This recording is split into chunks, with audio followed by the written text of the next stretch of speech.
That's bullshit! DVDs. I already talked about the excessive packaging and security stickers, but there's so much more wrong with them. With any TV series or movie sequel sold together, they're guaranteed to fuck it up. The first issue is the packaging. It seems like a game. How many boxes can we fit the DVDs inside? Do we really need all this? And second, this is the James Bond series. Why couldn't it start with the first movie and work its way to the end? Was there any reason to rearrange them in any order they please? A regular consumer might not even be aware of the order. So here's what I do. Throw the boxes in the garbage and fix the DVDs in the right order. Now that's the way it should be. Besides, don't you like the convenience of grabbing a DVD off the shelf? When are you ever going to want to cover them up in boxes? Another thing that can be confusing about box sets is when not all the movies are owned by the same company. This is the Bruce Lee set. Would you believe there's no Enter the Dragon, but instead Game of Death 2? I mean, come on, he's not even in that movie except for stock footage. Even the DVD itself has the balls to claim it stars Bruce Lee. Everybody knows he never completed the first Game of Death. It's false advertising that persists to this very day.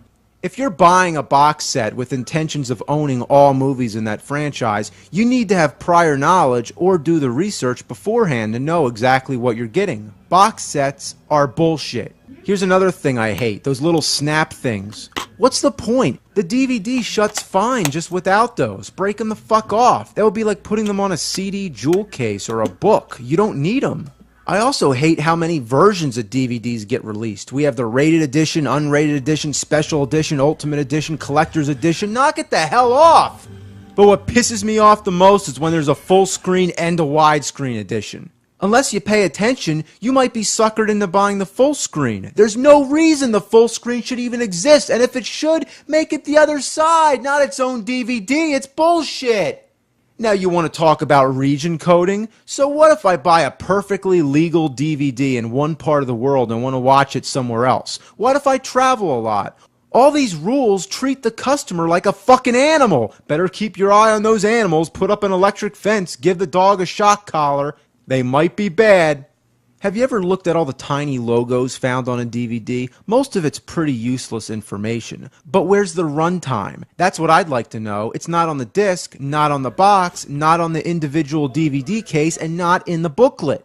Gee, runtime? Why would I ever want to know that? How about if I have an appointment, or there's a show coming on, or I'm just planning to go to bed soon? I don't know. Is it such a taboo thing for me to know how long the movie is before I watch it? Most DVDs seem to have them, but they're in such tiny print, they're so hard to find, and they're always in minutes. Just a minor complaint, but look, 153 minutes. Why can't it just say 2 hours, 33 minutes? That's like if I say I'll see you in a week. I don't say I'll see you in 168 hours. The worst I've seen, sometimes if there's more than one movie, they just add the total runtime of all the movies. 325 minutes. That's beautiful. Maybe that'll come in handy if I'm planning to have a marathon. But the most inconvenient thing about DVDs is the menus. All I want to do is pop in the DVD, hit play, and watch the movie.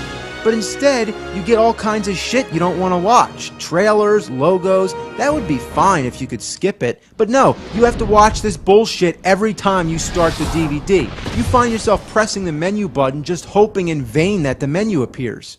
But it doesn't, and sometimes even worse, if you hit the menu button, it starts the logo all over again.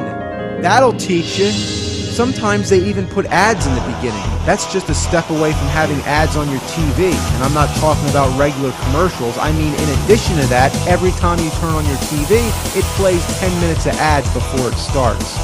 Or how about even better, let's put TV screens in elevators. Before the elevator can move, you have to watch some ads. You've got them there. And if the DVD is a TV series, just please have a list of the episodes. Here, you go to pick an episode, wait for the animation, and then what is this? Every episode has their own screen with chapter selections. Who cares about chapters for a 20-minute TV show?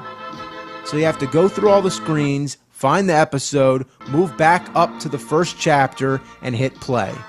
With DVDs, I don't care about any of this shit. I don't want to wait for logos and trailers. I don't even want to see clips of the movie I'm about to watch before the menu appears. Just put in the DVD, take me to the menu, that's it. With VHS, you had to rewind, sure, but at least there was nothing prohibiting you from fast-forwarding to the movie. And that's another thing I miss. You get that fuzzy line at the top, but isn't it better than that stuttering digital fast-forward we're so used to today? You get that awesome telephone dial sound in the beginning of the tape. Okay, that's just weird, but the best part, no matter where you stop, you can always start the movie exactly where you left off. And DVDs fuck up way more than VHS. With analog tape, it deteriorates gradually. Worst scenario, it may get caught up in your VCR, but DVDs, once they start skipping, they're never the same. No. I am your father.